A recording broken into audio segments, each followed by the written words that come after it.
Napadaan kami dito sa may ilalim ng tulay ng ubudan. At may nakita kaming nagtitinda dito kaya naman na-curious na naman ako kaya tara, kain na tayo. Tapos ang kanin nila Java rice at unlimited gravy din kahit egg lang ang order mo. Tapos may unli sabaw din. Bagong pwesto daw nila dito pero matagal na silang nagtitinda sa may Del Monte, Quezon City. Lumipat na lang sila ng pwesto. Pwede nyo i-check ang Facebook page nila na Vieja Cocina para kung lumipat sila ulit ng pwesto, makikita nyo doon.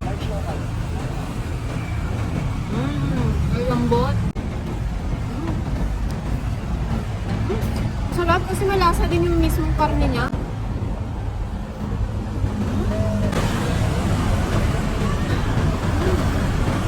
Ang lasa ng sabaw. Tsaka yung garlic, ito si garlic, sumasama din sa lasa ng sabaw, kaya napakalasa. Ang lambot din ng laman.